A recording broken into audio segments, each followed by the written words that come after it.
Hello everyone, and welcome to the third episode of BHL's Movie Hour, the bi-weekly series where I talk about the movies I've watched in the past couple of weeks, the biggest news from the past couple of weeks, and then at the end we go through my Reddit, bit of a Q&A, kind of fun thing. You know, actually, I'm going to close my blinds, because hopefully that'll block out more of the noise from the street. One second. That probably has no scientific basis in anything, but maybe it'll help. I don't know. I'm trying to make these recordings better. I'm still getting adjusted to my new dorm and university in terms of recording and where's the best place to record in the room, so hopefully that makes it better. Anyway, why don't we just jump into it? Yeah, let's do this. So first of all, by the way, there are time codes down below. First of all, mini reviews, the stuff I watched in the past 2 weeks. I finally got a chance to see The Green Knight. I saw it on the big screen, and I can't say I was a huge fan of it. I didn't dislike it either. There was definitely a lot I liked about it, but I would be lying if I said I did not find it a little puzzling of a film, a little confusing at points. And that doesn't mean it's necessarily bad, but it's a little bit funny because I've been analyzing, films and texts and that kind of stuff for my classes, and seeing this movie, part of it did kind of feel like another assignment where it was like, try to analyze the, try to figure out what does all the symbolism mean, and what is the meaning of this thing, and so I worry that maybe because I've kind of overloaded with all that in my school life, something else that I had to look more into the deeper meaning of, my immediate reaction was like, I can't deal with another one of these, so I worry that I hold that unfairly against the film, but that was just honestly my reaction to it. I mean, there was great stuff in it, visually, incredible film, like brilliant atmosphere building, world building. It's very immersive. You're very drawn into the world and has just some amazing visuals and amazing performances as well, especially from the main actor whose name escapes me at the moment. And the story was interesting. Like I understood the general premises of the story. There were just certain segments and scenes where I was confused as to what was happening, and again, I think my brain is a little burnt out from, school stuff, so that may be why I'm taking a bit more of a meathead approach to this kind of thing, just like, I don't get it, so it's bad. So I'm not saying it's bad, but I just want to give my honest reaction, and that was my reaction. So I would still recommend it. I think it was a good film, and technically everything's great. Just be aware that, yeah, it is one of those films that maybe you shouldn't go into a little bit mentally tired. But yeah, also great costumes and sets and visual effects. Phenomenal technically. So yeah, those are my thoughts on The Green Knight. Then I also watched Far From Heaven, a 2002 film, which is an homage in a way, or an homage, or almost like a satire of, satire is the wrong word, but of classic 1950s films, especially from that one director whose name I'm definitely supposed to know because we're doing that in film class. Douglas Sirk. Sirk, yes, I knew that. I definitely knew that. It's in the style of those classic films, the ones with Jane Wyman and Rock Hudson, All That Heaven Allows in particular, which I watched last week. This was also part of my film thing that I watched this film, so you can see why we watch these movies back to back for some analysis and such. So taking away the analysis aspect of it, just as a film, I quite enjoyed it, especially if you watch this with no context whatsoever, if you'd never even seen or heard of those classic movies from the 1950s, it might come across as a little strange and a bit weirdly simplistic, but when you know that it's very much intentionally, I mean, you don't have to take a film class to know this. If you just are aware of older films like those 1950s films and their tropes, then you can very clearly see it's emulating that style. And also then it plays on some of the tropes and the plots of some of those films. It's very interesting, and I think it did it really, really well. It did a great job of capturing that aesthetic and then playing around in that world and adding a few more layers, actually, which makes it even less simple. Not that it's a super complicated film, but more interesting and more nuance to it. Everyone's great in it. Technically it just does a phenomenal job of capturing the Douglas Sirk aesthetic and as do the performances as well, especially Julianne Moore. Yeah, Far From Heaven, a very good film. I would recommend, especially if you're interested in that era of filmmaking and that type of film. It's a very interesting homage / playing on that genre. Then I watched Dave Chapelle, The Closer, on Netflix, his latest special. I do not want to get into any of the controversy or anything like that. I don't know if you've noticed, but on the BHL Hudson channel, I try to stay away from controversial stuff because it just does not seem worth it to get into this whole giant thing with this kind of stuff. So, not talking about any of that, just the content of the actual special. I thought it was hilarious. I've been a huge fan of Dave Chappelle's specials on Netflix, as a lot of people have, I think. I've talked about that before. And it was just so funny. And there's something... I don't find myself watching a lot of comedy specials and, like, laughing out loud hysterically. I don't watch, like, a lot of comedy specials in general. But it's kind of rare, when, especially when you're watching something on your own, that you, like, laugh out loud, like, really hard. At least I find that. Like, usually the hardest laughs I get when watching something, or when I'm watching it with a friend, or, like, with family, with people, you know? And so for this, watching it by myself at, like, midnight or whatever, and just, like, laughing hysterically, like, out loud, it's very impressive and fun that someone can do that, you know? So obviously, yeah, I found it very funny. I thought it was, just like his other specials, very clever, very, like, the structure of it and how certain jokes tie back into other jokes. And it's a very clear art to stand-up comedy that he's mastered, which then also the mastery of it means he also does it so naturally.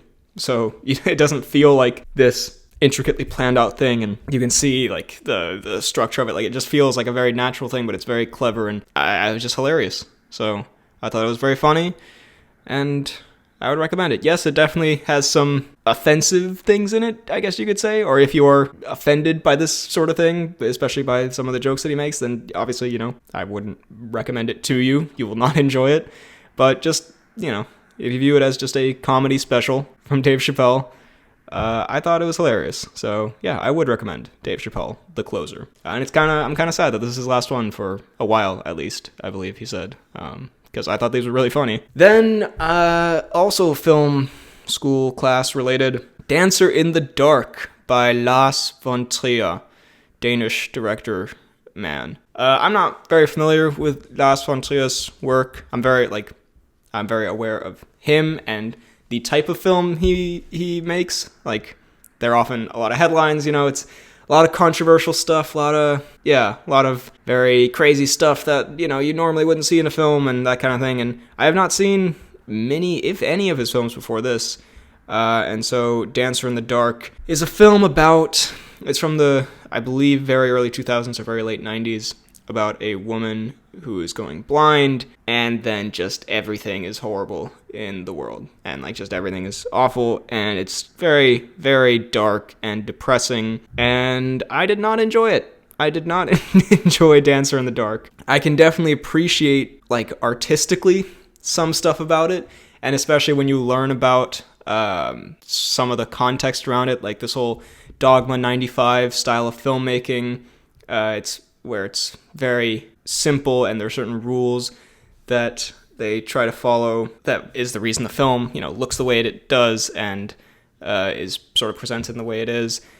That stuff is quite interesting, and I appreciated the musical elements of it. If you haven't seen it, this woman, my understanding of it at least, uses musicals to cope with how horrible everything is in her life, and so there are musical sequences in the film that come from the inside of her mind, I suppose. And I could appreciate the artistic value of it, I guess. I just hated watching it. I mean, it was horrible. It was a horrible experience watching it. I know it's intentional the way it's filmed, and it has a purpose behind it. That doesn't mean it didn't give me a headache, and it wasn't, like, unpleasant to watch and look at, you know? I mean, all the songs I assume they were meant to be bad, because they are, in my opinion. Like, they're like not very pleasant to listen to, and the way it's shot and the color palette and everything, it's just unpleasant. It's 2.5 hours long too. It's just an unpleasant watch. Just not something I wanted to watch. and again, just extremely dark and depressing, and it certainly does hit emotionally, especially the very last scene of the film is like just so horrible. And I guess because it's so realistic, it hits even harder.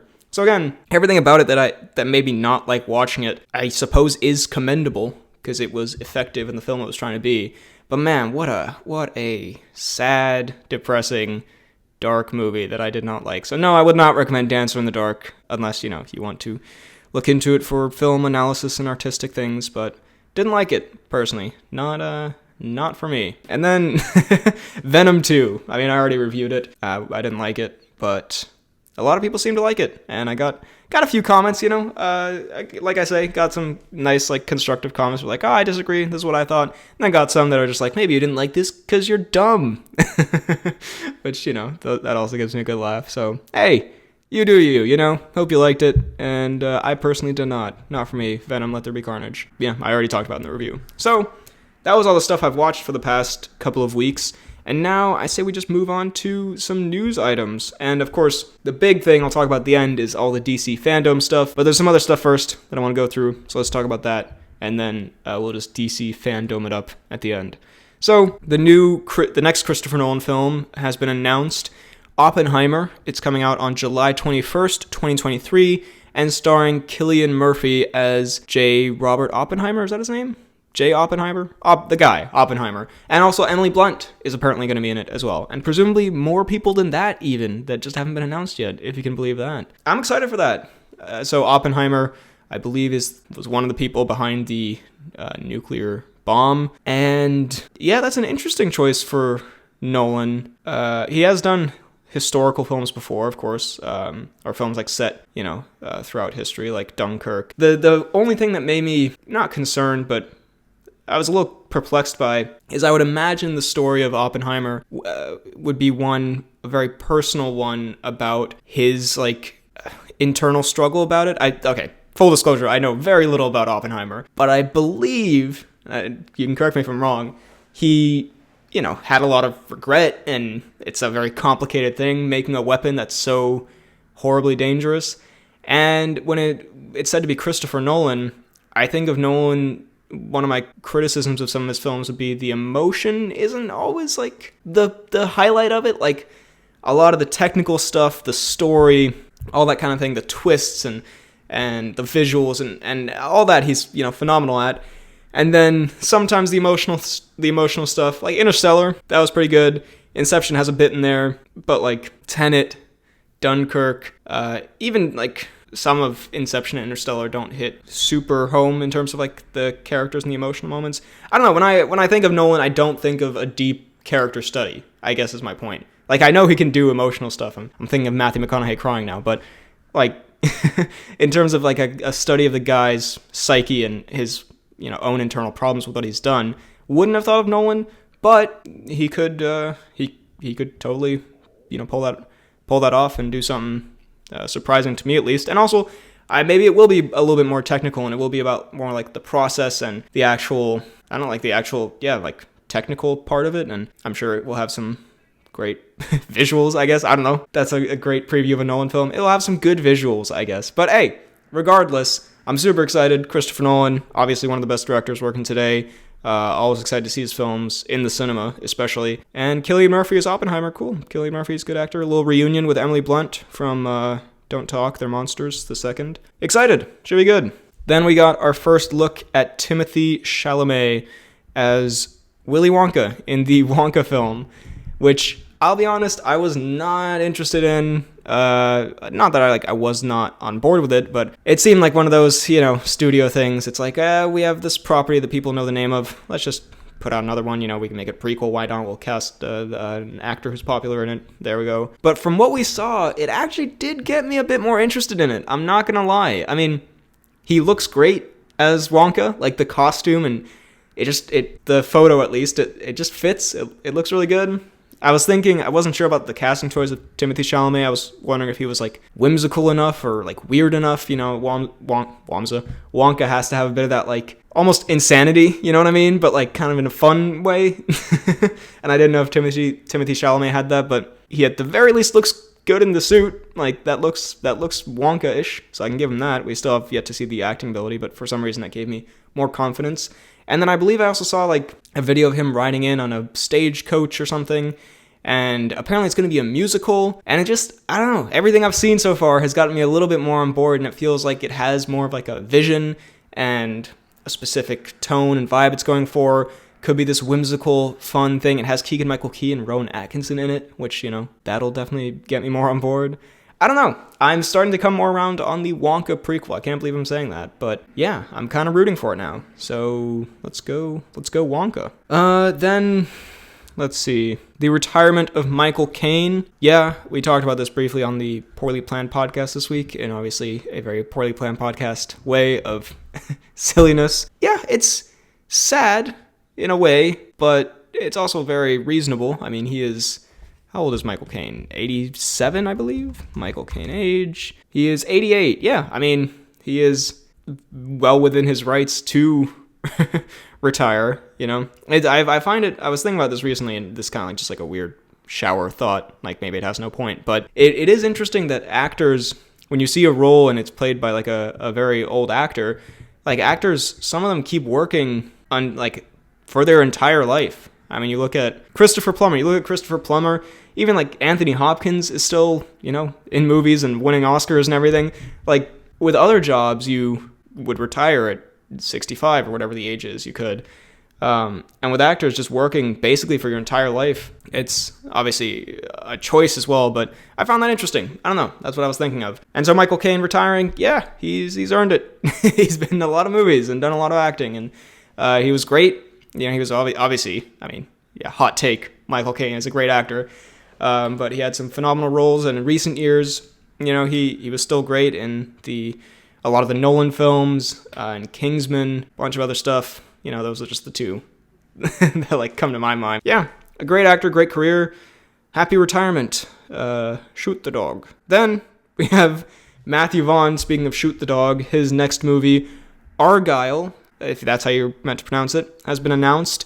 It's a spy movie, and it has a crazy good cast. Henry Cavill, John Cena, Samuel L. Jackson, Bryce Dallas Howard, Sam Rockwell, Bryan Cranston. Sam Rockwell, I feel like I have not seen Sam Rockwell in something in a while. That's actually not true at all. He's been in a lot of things recently. Never mind. But one of my favorite actors, one of the most underrated actors. I mean, people know who he is, but for how good he is, you know, I feel like he should be more rated. Henry Cavill in a spy movie sounds awesome. You know, we've seen a bit of that with Man from U.N.C.L.E. And John Cena is pretty charismatic in the stuff he's been in recently, I guess. Like, he was great in Bumblebee and The Suicide Squad. Not amazing in Fast and Furious 9, but that movie wasn't amazing either. Yeah, I mean, I'm super excited for the next Matthew Vaughn film. Won't be a Kingsman movie, which is interesting because he was talking about doing, or at least there was talk in general about Kingsman 3 being after the Kingsman. But instead he's doing a different spy film, which is interesting that he's staying in the same genre but not going with that universe. But I think that's fair enough. I mean, he's made 3 of them now in a row, I'm pretty sure. Like, you might be a bit sick of it or want a little bit of a change of pace, even if it is the same genre. But I'm super excited for that. I love Matthew Vaughn's films. It's a great cast. I love spy movies. What's not to love? Jake Gyllenhaal's going to be in Guy Ritchie's next movie. Yeah, that's cool. Will Poulter is going to be Adam Warlock in Guardians of the Galaxy 3. That's interesting news. Yeah, cool. I don't really have too strong of an opinion on that. I mean, a lot of people are making jokes like, oh, it's the guy who got his balls bit and we're the Millers. He's going to be in the MCU. But, I mean, he's, he was great in that movie. I mean, in a comedic role, he was very funny. But he's been great in other stuff. I mean, I remember him in Bandersnatch. That's it. Yeah, the Black Mirror one. I thought he was very good in that. What else? He was in The Revenant, wasn't he? Yeah. Yeah, he was great in The Revenant, too. I mean, he's a very good actor. He's a very talented actor. So, welcome to the MCU, Will Poulter, yeah. I'm not super familiar with Adam Warlock as a character, like in the comics. I just know powerful space dude. He was teased at the end of Guardians 2 with the golden people, the golden Elizabeth Debicki character. And, yeah, it hints, I suppose, towards what the plot could be for Guardians 3, involving Adam Warlock in some way. That's about all. that's all I can think of. If you know Adam Warlock's storylines involving the Guardians in the comics, perhaps this gives a bit more of an indication of where the plot could go. But yeah, I am totally fine with that casting choice. In fact, I like it. So have that. Oh my god, he was also in Narnia, I've just discovered. Who was he in Narnia? Anyway. Oh yeah, he was one of the... No, let's move on before I embarrass myself here with my lack of Will Poulter knowledge. And speaking of MCU stuff, a bunch of MCU movies have been delayed, pretty much all of them that have been announced, and Indiana Jones 5 was also delayed. So basically all the MCU movies were moved back one slot. So like Doctor Strange was meant to come out in March, it's now coming in May. Thor was meant to come out in May, it's now coming out in July. So everything was just basically bumped back one spot. And Indiana Jones was moved to June 30th, 2023. Man, Indiana Jones, I've seen some set pictures from it. And he's back in the Indiana Jones suit, looking very, very Indiana Jones in the Kingdom of the Crystal Skull. Apparently there's going to be like de-aged stuff in it. I remember a while back there were some set photos. And it looks like there will be some kind of flashback to something. I saw some set photos of like people in Roman attire. So I'm still excited for it in a way. Like, obviously I'm a huge Indiana Jones fan. I love the first 3 films to death. And I like James Mangold. As a director, I think he's very talented. And the idea of having flashbacks to like young Indy and like a de-aged Indy, if the effects look good, that could be great. I think that's probably a better idea than having old man Harrison Ford. That sounded mean. Old man Indiana Jones, I'm not... It's kind of mean just to call him old man Harrison Ford, but, old man Indiana Jones out doing adventures like he was in Kingdom of the Crystal Skull, like, it just doesn't work as much. You can have him as a role in the film. Again, I just don't think they should make this. I think they should just start a new franchise that's Indiana Jones-esque, but I get it, you want, like, the name value. But I don't think he should be Indiana Jonesing. And then also 2 years from now, it's coming out in 2 years. Okay, a little less than 2 years, but like, think about where you'll be in 2 years. Wasn't this movie, I know everything's been delayed because of COVID and all that, but this movie was supposed to come out a while ago, I think, wasn't it? Or like there was talk of it coming out like all the way back in 2019 or something, way back when it was first talked about. I could be off on that for the record, but I just feel like the more time they push it, like, I don't know, the less interest I'll have in it, or they just... If this is like a big, beautiful ending to the Indiana Jones saga, that's, fair enough. But I already don't feel great about this movie. And then the fact that they keep pushing it, I don't know. But yeah, the MCU movie's moving. It doesn't really matter that much. It's just like 2 months later than anything else. So yeah, it kind of sucks that we won't get Doctor Strange until May instead of March, but just 2 months. That's fine. But yeah, that was that. Just kind of some incoherent rambling about Indiana Jones. And then before we get to the DC fandom stuff, just some trailers from this week, or the past 2 weeks. We got a trailer for Diary of a Wimpy Kid coming to Disney Plus on December 3rd, an animated movie. The animation looks pretty cool, like, for this type of film. I'm glad they're not doing another live action one. So I like the animation style, a little bit Peanutsy, like the new Peanuts movie, kind of like that kind of vibe. I don't know, it didn't have any, it felt very much like a kids movie, and obviously the Diary of a Wimpy Kid movies are kids movies, but like even more so before, like for a really young audience, there was no charm. I don't want to say there was no charm to it, but there was, unlike the live action ones, the first 3, which I feel like have this fun to them that you don't have to be like a little kid to enjoy. Like I rewatched them recently with my family, and obviously there's some nostalgia there, but they're still very fun movies. This one just seemed like, I don't know, kids. Like a very targeted to very young kids, which is very fine. That is what it's meant to be. It's a kid's movie. But it basically didn't seem like something I would be very interested in checking out, is my point. Although the animation looks good. And there was a trailer for Scream. I'm not familiar with the Scream franchise very much, but it looked fine. If you are a fan of those, this looks like something you would like. That's my takeaway. The Tender Bar, kind of coming-of-age drama film, Ben Affleck and Ready Player One guy. The trailer sort of shows everything, so maybe don't watch the trailer, but I thought it looked pretty interesting. I think it's coming to Amazon Prime before too long. I thought it actually looked kind of sweet, kind of like a nice movie. I think I will be checking that one out. Again, though, probably don't watch the trailer. It gives a lot of the film away. Zeros and Ones. I don't have any thoughts on the film. I just want to say this is probably the worst trailer I've ever seen in my entire life. It's like an AI made a trailer, like you just fed an AI like trailer tropes and some weird footage and it made a trailer. Like it's completely... Watch the trailer for Zeros and Ones and try to tell me what that movie is about. I think Ethan Hawke has a twin brother or something, but it's like a bunch of lines that sound vaguely cool but mean nothing. Like again, that's the AI thing I'm talking about. It sounds like an AI made them where it's one of those like sentences where it says something that sounds vaguely like it's something, but then you think about it and you're like, that doesn't mean anything at all. Like, and I have no idea if this is a reflection of the film, but just whoever edited that trailer, and like the footage is completely like just in a weird order. You have no idea what's going on. Very bizarre. I couldn't tell you anything about that film, so that is a weird one. Watch that just as like just out of interest. And then Bruised, the Halle Berry MMA movie I'm interested in because I love UFC, so I'll watch anything kind of UFC related. It looks fine. It looks like it has every cliche in the book for this kind of film, for this fighter sort of movie. Mainly interested in it because Valentina Shevchenko is in it. She plays the villain, who, if you don't know, is an extremely dominant UFC champion. And it's kind of fun to see like people you know from something else in a movie, like a UFC fighter in a movie. You know, Francis Ngannou had a cameo in Fast and Furious 9, which was easily the highlight of that for me. I believe Max Holloway's been in the film. Jan Blachowicz is in an upcoming movie, like a Polish movie. So hey, to see Valentina Shevchenko in a movie, I'll support that. Cool, yeah. And I hope she head kicks Halle Berry's character in the first minute of the first round, and then that's how the movie ends. Just how it would end in real life, you know. But yeah, that movie looks okay, but I'll check it out because UFC stuff. Quick reminder here that if you're enjoying this podcast, drop a like, subscribe, and comment your thoughts on what I talk about down below. Also check out my other podcast, the Poorly Planned Podcast. All right, back to the vid. And finally, then we have the DC Fandome stuff. I'm not going to go over everything from the DC Fandome, just the main trailers and featurettes and behind the scenes whatevers. So, and some piece of news like Wonder Woman 3 is officially happening, which I thought was already confirmed. Wonder Woman 3, yay, I guess. Not really at all. I would have been fine if they did not make this. I thought the first one was okay, and I really did not like the second one. But if you are a fan of those films, then I'm sure this is great news. So why not? You know, they shouldn't not make something just because I don't really care about it.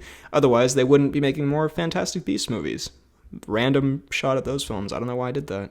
But yeah, Wonder Woman 3, cool. Then the Batgirl movie for HBO Max was announced. It'll be starring that one actress who was in The Heights. One might say. Cool. That's, yeah. I believe that will be set in the DCEU, though, because J.K. Simmons is going to be in it. So that's like a continuation of the Snyder world, the Cavill world, the Affleck world, whatever you want to call it. I mean, part of me does appreciate that DC just clearly doesn't really care, or not they don't care, but they're just going all over the place with their universe. Like it's like, or their films rather. Like it's like, yeah, we have this main DC universe that's very weird tonally and varies a lot over the course of it. And then also there's two versions of the central film in it. And then also this sequel to Suicide Squad is in the same universe, but it doesn't feel at all like it's the same. And then we have the Joker movie that's set somewhere else and a Batman movie that's set somewhere else. And then also now we have the show that might be in the same one. And then also the Flash is going to bring in the Michael Keaton world. Like it's like just absolute chaos and nothing really matters that much continuity-wise. But I can kind of appreciate that. The MCU is so like perfectly woven and like every storyline ties in and you know exactly on the timeline where this part is. And then this one's just like absolute chaos. And I kind of, as long as the films are, you know, good or interesting, I'm okay with that. But then we also got a trailer for the Peacemaker HBO show. Looks fun, I suppose. I'm a little concerned about making a fun side character like the main like protagonist of a show, because he was very fun in the Suicide Squad. But now to take him out of that, I don't know if he'll be as funny, and like giving him an emotional arc might be a little strange after like what he did in the Suicide Squad, where it's like, now we're trying to be like, maybe the reason you don't let people in is because you hate yourself, or, you know, whatever line they had in the trailer. And yeah, I don't know about that, but I mean, the trailer looks good. It looks pretty fun. I like the weird cast of characters that are around him. That looks like a fun team up. So I am looking forward to it. Didn't blow me away, the trailer, but it should be a good time. I think John Cena's great in the role. Yeah. So those are my thoughts on that. The Shazam 2, Shazam Fury of the Gods, we got a little featurette kind of behind the scenes thing of that, where we see Helen Mirren and Lucy Liu are gods who are also the villains, and they come and they start, you know, messing stuff up. And we also see the film will, as you could kind of predict, focus a bit on the Shazam family now living with powers and like how do you balance, being a kid and also being a superhero, which should be pretty fun. I like how crazy it all looks. Like it looks like they're, leaning into the magic and there are lots of magical creatures and gods and cool locations and everything. It looks cool. I liked Shazam, if you recall. I wasn't crazy about it. I didn't like it as much as everyone else. I guess everyone else loved it, and I thought, yeah, this is okay. This is kind of fun. I like Zachary Levi, and those are my thoughts basically. But this one I think could be even better, especially if they lean more into all the fun, fantastical stuff and keep the humor there, and it should be good. I am looking forward to it. Yeah, Shazam 2, Fury of the Gods, coming in 2 years as well. Like, oh my god, that seems so far away. 2023, that seems like a million years away. But it's actually weirdly, scarily close. Aquaman 2, we also got a little behind-the-scenes reel of, let's see, what was in it. I mean, we got like a lot of new looks for certain things, like we got Aquaman in like a black like stealth suit, which I believe we'd seen a little bit of before. And then, of course, we're having Black Manta returning. We're having Orm returning. I liked what they were saying about it. They're like, it's going to be a little bit more like mature, a little darker, but still have the fun. And they're also saying like, we're going to dial it all the way up to 11. It's going to be even crazier than the first one, which, hey, go for it. Because Aquaman, the fun of that movie for me was in that, like, I don't think it was a particularly good movie, but it was so crazy and so ridiculous and just absolutely went for just being this insane movie that it was fun in that way of you're just watching it kind of like with your mouth open, like, what in the, like, how is any of this, like, imagine the pitch meeting for this, like, how would you even describe it? And if they're going to keep going with that, just crazy creatures and huge battles and insanity, I'm all for it. Why not? For some films, you don't want them to go too over the top, or you don't want them to jump the shark. This one jumped the shark like 8 times in the first film, not even trying to make a, C pun there. And if they do it again, if they do it even more so, hell yeah, I'm all for it. Also, a funny reminder in that Aquaman is the highest grossing DC film ever. That is hilarious. That is, like, above Batman v Superman, above Justice League. It's like, Aquaman. Of course it would be. But, I mean, I think there's a reason for that, because people enjoyed the craziness of it, the spectacle of it, So, Aquaman 2, Legend of the Seven Seas, Kingdoms, Rise of the Kingdoms, whatever kind of generic title it has. I'm excited for that as well. I think it'll be fun. That's one that, will be important to see on the big screen. Yeah, and I'm excited to see Black Manta again. I think I enjoyed his part in the first film and, like, his action scenes, and the actor is very good. Yeah, I'm looking forward to it. Then, Black Adam. Yeah, we had another sort of footage, sort of behind the scenes. There was a bit of footage there from like an opening scene. I'm really excited for it, actually. I'm weirdly more excited for it than I was expecting. I mean, first of all, I've been waiting for this movie since 2014, like when Dwayne Johnson was cast. I felt like it was never going to happen. So there's a bit of nostalgia in that for me, even, where I'm like, oh man, I remember this was one like the first things I think I talked about on YouTube, or like wanted to talk about on my channel, or whatever it was. So to finally see it, that's pretty awesome. I really like the cast, and I really like the cast of characters. Like, they have Hawkman and Dr. Fate and someone else who I can't remember, but a Cyclone maybe? Not super familiar, but Dr. Fate and Hawkman, I don't know. That's pretty cool that they're introducing these new characters that we've never seen cinematically, at least, before, but that, I'm familiar personally with through the Justice League cartoon, and obviously a lot of people will be familiar with through the comics. That's really cool. And like Pierce Brosnan as Dr. Fate, that's a great choice. That's a really good casting choice. And I like the casting choice of Dwayne Johnson's Black Adam. Like I've said before, I think Dwayne Johnson is one of the most charismatic movie stars currently. He is the blockbuster movie star of today. He's very fun to watch. The video itself, a little bit weird. If you watch like Dwayne Johnson talking, it seems like he's reading off a teleprompter for the first time. Like, the cadence in his voice is kind of off. He's, like, it's a bit of an awkward delivery, I'm not gonna lie. Rewatch it and see if you can tell that, like, he seems slightly uncomfortable. or like he's not, like, he's reading something for the first time. But, I'm excited to see him in a superhero film, and as kind of a dark character, which will be fun, because he's usually such a, charismatic good guy. To see him as a bit of a villain, / anti-hero, that's pretty exciting. Also, eventually seeing him go against Zachary Levi, Shazam, could be very fun. But yeah, I'm curious to see the Rock have a bit of a darker side, since he's always, I'm sure the movie will end with like, or the theme throughout will be like, yeah, he does bad things, but really he's, a good guy, and he's misunderstood, or he does it for this reason, because you can't have the Rock be like a full-on villain. but that's fine. I mean, that's what the character is, and I'm excited to see that. And also, yeah, the little clip we saw, pretty brutal. Him absolutely disintegrating someone and in a brutal fashion. You know, obviously it's comic booky and not actually like gruesome, but that was cool to see. Like, it's a step above what some superhero movies would do, you know? I think of Black Panther, where they cut the throat and like very clearly there's no blood, and it felt like a stage play. It was very like took you out of it. At least this one, it'll go there and have him, you know, and he's the main character in this one, have him just straight up murder some people. So that should be kind of unique, I guess, interesting. So yeah, I liked how it looked, and I'm really excited for this. This is one of the ones I'm actually most excited for out of all of these. So go Black Adam. And then we have The Flash with Ezra Miller or maybe multiple Ezra Millers and Michael Keaton as Batman. And they lean into that in the trailer. They have, you know, Wayne Manor and Keaton's voiceover, and of course the back of the cowl, and then at the end the Batmobile, which was sort of a weird tease. It's like, you could just unveil the Batmobile. I mean, we've seen that Michael Keaton Batman is going to be in it. You might as well just show us the car. But anyway, cool. I mean, super exciting. It's nice to finally see something from it. That it's like confirmation that's happening, because, you know, it's been talked about for so long, and so many directors and scriptwriters on and off, to finally have it just like existing and us having some footage from it.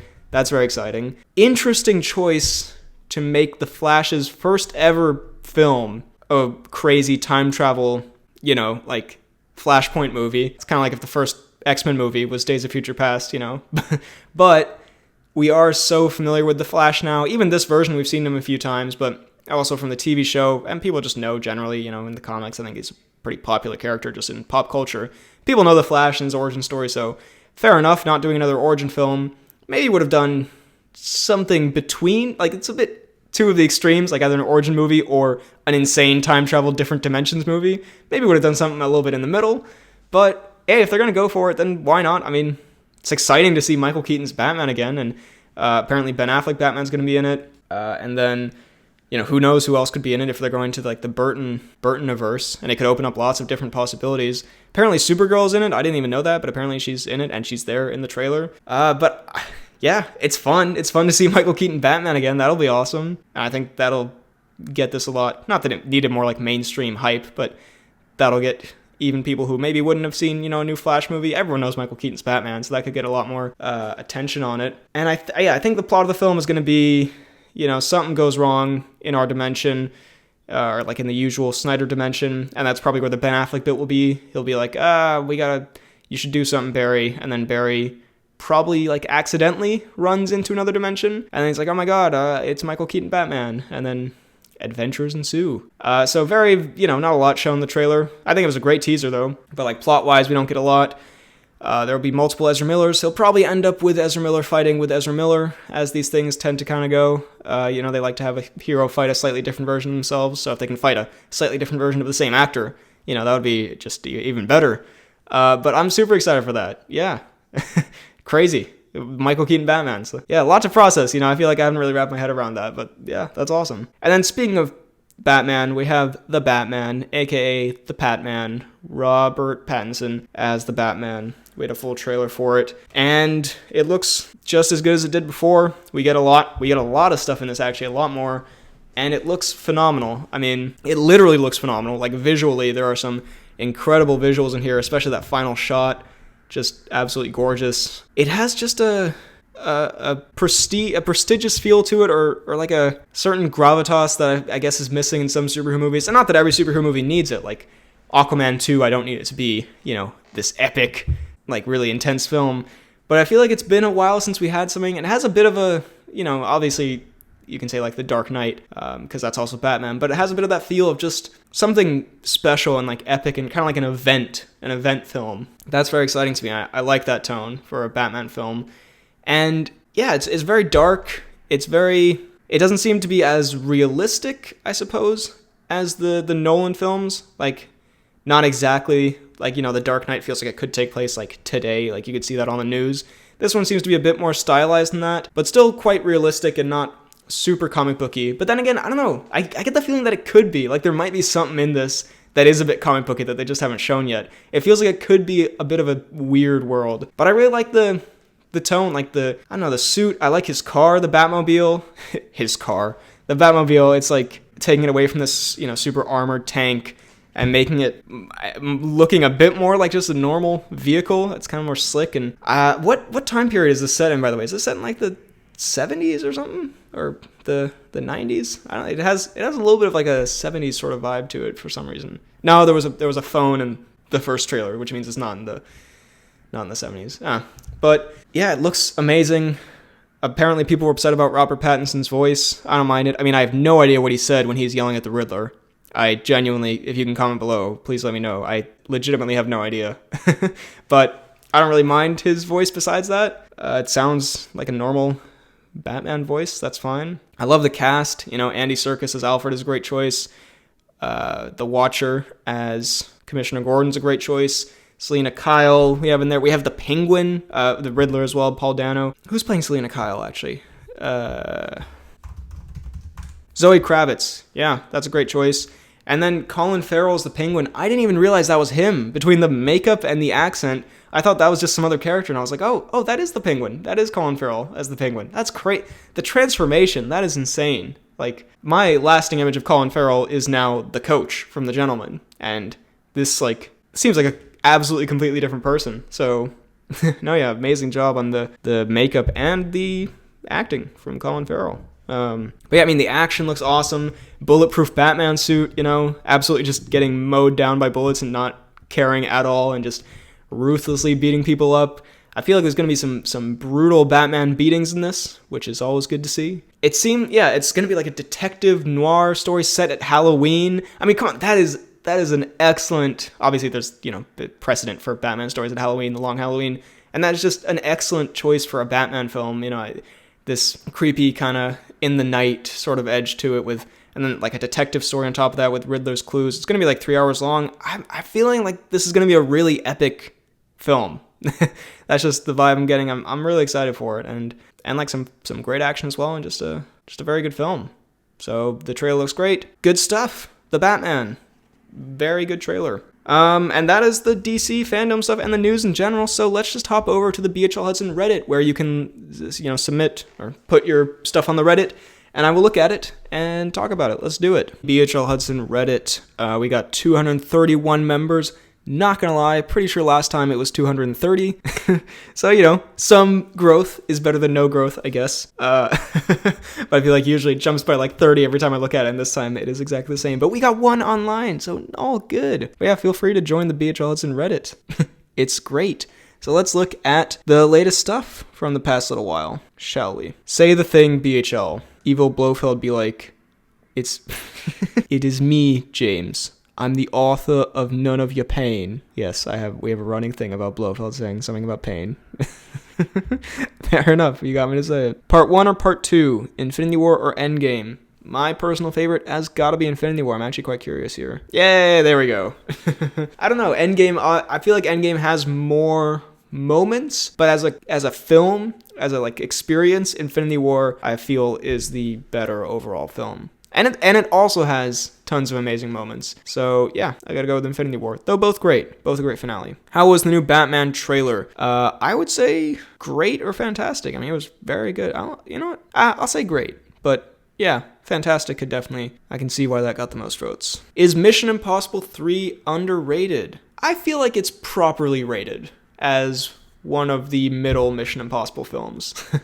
I think it's good. I think it's a good film. I think it has some really incredible stuff in it, namely the villain, played by Philip Seymour Hoffman, and some cool action, but it is a little bit more forgettable than the other films. So I understand why it isn't regarded as the best or the one everyone has to watch. I think it's rated pretty correctly, as a pretty good movie that isn't, the best of the franchise, but also isn't the worst. It's quite good, but other people seem to think it is. Fair enough. What's the best looking blockbuster series right now? Recently, I'd have to give the edge to Bond, especially with Skyfall being shot by Roger Deakins and No Time to Die being shot by Linus Sandgren, La La Land cinematographer. But what are some other well-shot blockbusters that come to mind? That is a great question. Which blockbusters have the most impressive visuals? I think Bond would be up there, No Time to Die, and especially especially Skyfall was like phenomenal looking.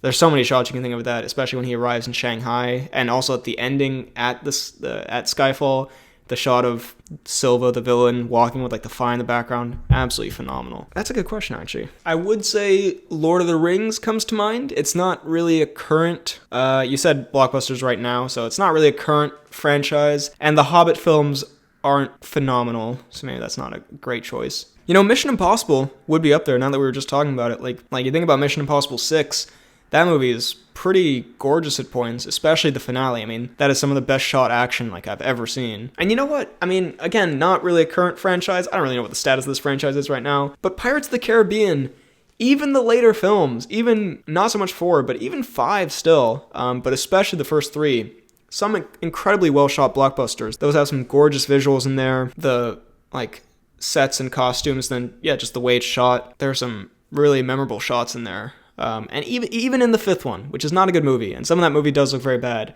it's still pretty well shot for a lot of it. So I might go Pirates of the Caribbean. I'm curious, though, what other people have said. Mission Impossible, Blade Runner, yeah, for sure. That, if you count that as like a blockbuster series, that'd probably be number 1. I mean, just based on Blade Runner 2049, that is like a phenomenally shot film. Not really a series, but both BVS and Justice League Snyder Cut have pretty striking visuals and cinematography. You know, I can agree with that. And Man of Steel as well. Like, obviously not all of them. I think there's some parts of those films that do look a little wonky, especially like effects-wise. But the way they're shot, a lot of them, like BVS, some of the shots of Batman especially, really well done, very like effective in conveying what kind of Batman he is, that being a scary one who will kill you. The Snyder Cut as well, yeah, there are definitely some great shots in there. The big ending with the Flash, that was very visually striking. I can see that, you know. I don't know if I would put it at number 1, but I can definitely see where that would come from. Yeah, great question. Hey, Anurag, excellent question. Does anyone play this gem from 2009? It's still populated and incredibly easy to find lobbies. I'm afraid I do not play Battlefield 1943. Don't play a ton of video games myself. Not because I'm like above that or anything, just don't really have the chance, never really had a big gaming system, but I do have a Nintendo 3DS. But no, I did not play Battlefield. Have you seen Squid Game yet? And if so, what are your thoughts? If you haven't, definitely check it out. It's pretty excellent. Oh, wait, is this from last week? And I just didn't, because I think I answered something about, like, I haven't seen it yet, but I will. But now I have seen it, so I can actually answer it. Oh my god, this feels so good. I don't have, like, someone on the Reddit ask me if I've seen something and go, no, I haven't seen it, even though I'm a movie channel, and I should probably have seen that kind of thing. I finally actually seen the thing. I've seen Squid Game. I did it. Oh my god, I'm so proud. And why did I not include it in my mini reviews? Oh, I'm an idiot. Well, hey, if you stick around to this part of BHL's Movie Hour, you get an exclusive thing, my Squid Game thoughts. Bang. So always stick around, because I probably forget to put stuff in the earlier segments. I really enjoyed Squid Game. I really liked it. I thought, hot take, Squid Game is good. I thought it didn't really hook me initially, the first couple of episodes, because I felt, everyone had hyped it up so much, which I think was a bit of a detriment to it, because then I felt when I saw it, I was like, okay, I've kind of seen something like this before, where like you think it's just a normal thing, and you think it's just a game, and then suddenly there's violence everywhere, and like it wasn't that shocking to me, because I was kind of like, yeah, that's sort of what I was expecting to happen. I didn't really know anything about it going in, that was just my impression. Wow, that was necessary. And then the second episode, I found a little tedious, even though it was very important in the long run, in establishing the characters. By the time I was like, this has slowed down considerably. But in hindsight, that was a very good episode for, establishing stuff for the rest of the show, I should say, not stumbling over my words. And I found it very compelling. Yeah, I take back what my initial thoughts. My initial thoughts were like, this maybe isn't that original. Yes, like the premise isn't the most original in the world. People competing in deadly games, and you think it's a normal thing, and then it has this horrible, violent twist. But the way it did it, especially with the cop storyline, spoilers for Squid Game, by the way, I'll just say that now, spoilers. The cop storyline, where he's exploring this organization from the inside, as we're exploring it from the perspective of the characters in the game, I thought that was a really fascinating way of developing it, because that you could think like that takes away the tension in the games, because like it makes the organization seem more like vulnerable that you've seen behind the scenes, but it didn't take away from the tension in the games. They're still very tense, and it also helped develop it at a good pace, where each episode was very intriguing and you got some information, but you wanted to know more, and it was tense and exciting. So I thought that was a brilliant idea to have those plot lines going concurrently instead of just one big reveal at the end of everything. And all the performances were fantastic. It's very tense, has some very shocking moments. It's very creative, despite what like my initial thoughts. It is very creative and like not necessarily in the games, although there's definitely like creativity there as well, and like how they make such simple games, so scary, like tug of war, but like you literally pull them over the edge. Like that is dark. But in the world, like the set design, the music, the costumes, and how they build this world, it feels very, very much like a fleshed out world that we get to like explore piece by piece. I thought that was excellent. A bit emotional, pretty good twist at the end. I didn't see that coming with the old man. The whole reveal of like it's all just for the entertainment of super rich people. That was a little bit like, okay. Like, that was sort of a simple answer that, like, I was like, yeah, I could kind of have seen that coming. But the old man twist caught me off guard. And pretty emotional. I mean, because it's so dark what some of the characters go through. And, like, of course, there's the horrible, violent aspect of it. But the, like, psychological part of the game, the fact that they reveal that you can kill a contestant. And, like, you actually, like, basically get rewarded for that with more money and less competition. And then stuff like, you team up with someone and then one of you has to die. I mean, that is, like, because you team up with the person you care about the most and, like, someone teams up with their wife and then only one of you can make it out alive. Like, so dark. And the game where basically you realize the glass game where the first few people are just basically there's no way they're gonna live, they're gonna die. Like, it's just so like psychologically dark on that level as well, which was very effective. Interesting social commentary as well, not like very subtle, but still, like, that doesn't mean it was bad, like, still well done. And yeah, like with Song-woo, his character, like the psychological stuff behind, like, he'll just do anything to win, and then the ending with that, like, yeah, just very well very well written, great, yeah, world design. I can see why it was so popular. It was a very good show, very good. Yeah. Some moments of weird dialogue, I would say. Like a couple moments of just kind of like, especially with the American rich people. I watched it with the subtitles, of course, so I couldn't tell you if the dubbing was as bad as people have said. Although I've seen a couple of clips, and I'm very happy I watch it with subtitles. But yeah, a great show. I was a big fan of Squid Game, and I'm only 9 days late to this person who asked me probably like 2 weeks after the show came out, so right on time for BHL standards. Best Ultimate Halloween Film for the upcoming Halloween Kills. I also request BHL Hudson to do a best and worst of all Halloween films. Ooh, yeah, I'm sorry, that will not be happening before Halloween, at least. Maybe at some point in the future, but not before Halloween, I'm sorry. But you say, oh wow, that is a lot of movies. Halloween 1, 2, 3, 4, 5, 6 Producer's Cut, H2O, Resurrection, Rob Zombie 2, Halloween 2018, Halloween Kills. Hasn't come out yet, but is planned to in 2022. Okay, so maybe by 2022, I can do this. Just with the best and worst, like it's one thing making a big video, which now that I'm also in university is very difficult. Like that Iron Man chronology video, still working on it, still taking forever. But then also with the best and worst, I have to watch all the movies, of course. So yeah. It may take a while, and especially because I'm not a big fan of horror movies. But you know what? If I have until like October 2022, maybe I could. No promises, but of course I would like to. Just busy schedule. But I will take this into consideration. But thank you for the suggestion, Kissmania 1976. Here's my Spider-Man ranking. I thought I should rank all the movies in time for Spider-Man No Way Home. Movies that have Ryan the Temp. Oh yeah, he is in that, isn't he? I forgot about that. BJ Novak. Yeah, that is pretty much my list, actually. Yeah, I would say that's pretty much my list. Yeah, fair enough. That's I'm right behind you. That's terrifying. Do you plan on getting Letterboxd at some point? Mine is JRF002. Yes, I do. I kind of already have it, but I just haven't done anything with it yet. Like, I made the account. I still have to get on it and, like, figure out how to do things with it. I will. I promise, eventually. Also, a lot of people in my film class have it as well, and they're like, what's your Letterboxd? So I have even more motivation to do it now. Again, I'm slow at these kind of things, I guess. I don't know. I'm a busy boy. But I will look into it, yes. I will make an announcement in a video when I do it, for the record. So, that was BHL's Movie Hour, episode 3. I hope you enjoyed. Hope you're enjoying these bi-weekly podcasts. If you enjoyed it, be sure to like this video. Check out my Instagram and Twitter at BHL_Hudson, my TikTok at BHL Hudson. You can also post stuff on the Reddit that you want me to see and talk about and answer questions. Feel free to post that on the Reddit, BHL Hudson, r/BHL Hudson.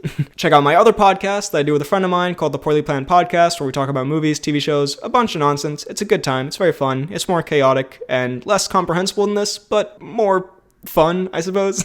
I don't know. I feel like I can't endorse the other without insulting this one. So let's not say it's more fun. Let's say it's just different. Anyway, check that out as well. And subscribe for more videos like the one you just watched. Thanks for watching, and I'll see you next time.